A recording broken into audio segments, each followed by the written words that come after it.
ಪ್ರತಿ ಬಾರಿಯೂ ಕೂಡ ಯಾವುದೇ ಒಬ್ಬ ರಾಜಕಾರಣಿ ತನ್ನ ಸಚಿವ ಸ್ಥಾನದಿಂದ ವಜಾ ಆದ ನಂತರ ಅಥವಾ ರಾಜೀನಾಮೆ ಕೊಟ್ಟ ನಂತರ ಅವರು ಬೇರೆ ಪಕ್ಷದ ಕಡೆ ಮುಖ ಮಾಡ್ತಾರೆ. ಅದು ಕಾಮನ್ನು ರಾಜಕೀಯದಲ್ಲಿ. ಸೊ ಹಿಂಗೆ ಈಗ ಸಚಿವ ಸ್ಥಾನದಿಂದ ವಜಾ ಆಗಿದ್ದಕ್ಕೆ KN ರಾಜಣ್ಣ ಅವರು ಏನಾದರೂ ಕಾಂಗ್ರೆಸ್ ಅನ್ನ ತೊರಿತಾರಾ ಅನ್ನುವಂಥ ಪ್ರಶ್ನೆ ಉದ್ಭವವಾಗ್ತಾ ಇದೆ. KN ರಾಜಣ್ಣ ಬಿಜೆಪಿಯತ್ತ ಏನಾದರೂ ಮುಖ ಮಾಡ್ತಾರಾ?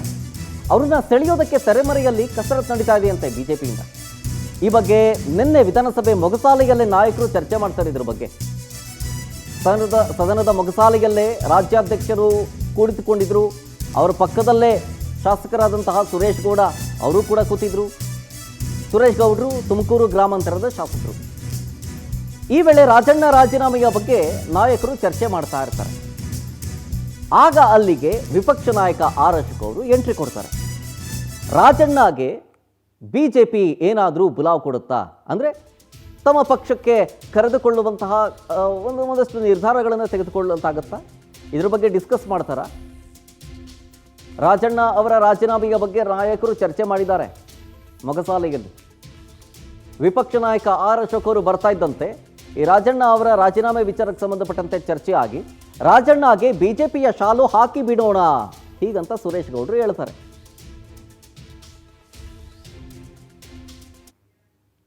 ಇನ್ನು ಇದ್ರ ಬಗ್ಗೆ ಮಾತನಾಡ್ತಿದ್ದ ಸಂದರ್ಭದಲ್ಲಿ KN ರಾಜಣ್ಣ ಅವರು ಕಾಂಗ್ರೆಸ್ ಪಕ್ಷದಿಂದ ಇಲ್ಲ, ಕ್ಷೇತ್ರದಲ್ಲಿ ವೈಯಕ್ತಿಕ ಕೆಪಾಸಿಟಿ ಮೇಲೆ ಗೆಲ್ತಾರವರು ಹೀಗಂತ ಹೇಳಿದವರು ಶಾಸಕರಾದಂತಹ ಸುರೇಶ್ ಗೌಡ ಪವರ್ ಟಿವಿಯ ಜೊತೆಗೆ ಮಾತನಾಡ್ತಾ ಸಂದರ್ಭದಲ್ಲಿ ಹೇಳ್ತಾರೆ. ಸ್ವಂತ ವರ್ಚಸ್ಸಿನಿಂದ ಗೆದ್ದು ಬಂದವರು ಅವರೆಲ್ಲರೂ, ಪಕ್ಷದಿಂದ ಅಲ್ಲ. ಕಾಂಗ್ರೆಸ್ ಪಕ್ಷಕ್ಕೆ 50 ವರ್ಷ ಸೇವೆ ಮಾಡಿದಾರವರು. ಪಕ್ಷ ಈ ರೀತಿಯಾಗೆಲ್ಲ ನಡೆಸ್ಕೊಳ್ಬಾರ್ದಿತ್ತು ಹೀಗಂತ ಪವರ್ ಟಿವಿಗೆ ಬಿಜೆಪಿ ಶಾಸಕ ಸುರೇಶ್ ಗೌಡರು ರಿಯಾಕ್ಷನ್ ಕೊಟ್ಟರು.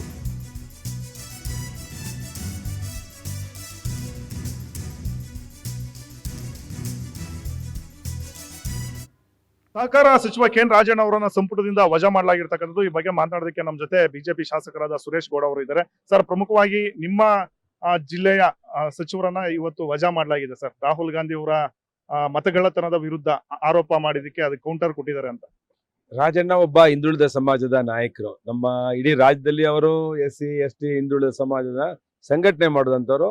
ವಿಶೇಷವಾಗಿ ಸಿದ್ದರಾಮಯ್ಯನವರ ಬಲಗೈ ಬಂಟ. ಇದು ಮತ್ತೆ ಪ್ರಾಮಾಣಿಕವಾಗಿರುವಂತ ವ್ಯಕ್ತಿ ಆತ. ಪ್ರಾಮಾಣಿಕವಾಗಿ ಕೆಲಸ ಮಾಡಿದಂಥವ್ರು. 2.5 ವರ್ಷದಲ್ಲಿ ಸರ್ಕಾರ ಬಂದಾಗಲಿಂದ ಪ್ರಾಮಾಣಿಕವಾಗಿ ಕೆಲಸ ಮಾಡಿದಂಥವ್ರು. ಅವರು ಪ್ರಾಮಾಣಿಕವಾಗಿ ಹೇಳಿದ್ರಷ್ಟೇ. ರಾಹುಲ್ ಗಾಂಧಿ ಅವರು ಬಂದಂತ ಸಂದರ್ಭದಲ್ಲಿ ಅವರು ಸರ್ಕಾರಕ್ಕೆ, ರಾಹುಲ್ ಗಾಂಧಿಗೆಲ್ಲ ಸರ್ಕಾರಕ್ಕೆ ಸಜೆಷನ್ ಕೊಟ್ಟರು. ಇದು ನಮ್ಮ ಸರ್ಕಾರ, ಕಾಂಗ್ರೆಸ್ ಸರ್ಕಾರ ಇದ್ದಾಗ ಮಾದೇವಪುರದಲ್ಲಿ ವೋಟ್ ಅನ್ನ ಮಾಡ್ಬೇಕಾದ್ರೆ ಅಲ್ಲಿರುವಂತ ಅಧಿಕಾರಿಗಳು ಸರಿಯಾಗಿ ಮಾಡಿಲ್ಲ, ಇದು ಅಧಿಕಾರಿಗಳು ತಪ್ಪು, ಇದನ್ನ ನಮ್ಮ ಸರ್ಕಾರ ಇದ್ದಾಗಲೇ ಆಗಿರುವಂತದ್ದು, ಅಧಿಕಾರಿ ಮೇಲೆ ಕ್ರಮ ತಗೋಬೇಕು ಅಂತ ಸತ್ಯ ಹೇಳಿದ್ರು.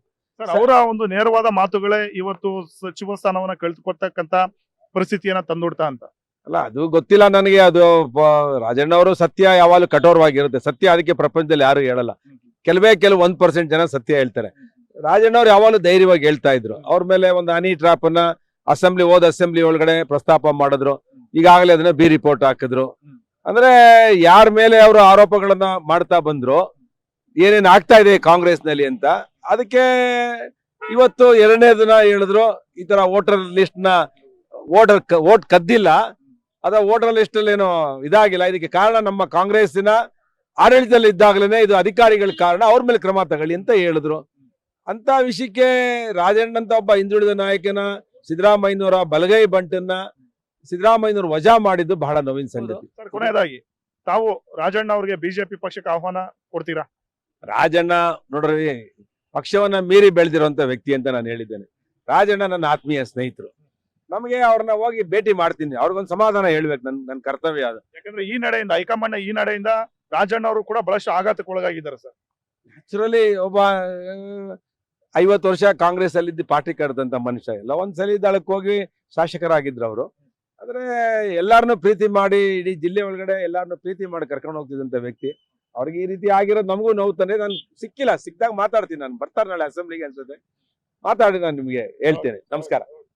ಸೊ ಇದಿಷ್ಟು ಬಿಜೆಪಿ ಶಾಸಕ ಸುರೇಶ್ ಗೌಡ ಅವರ ಮಾತು.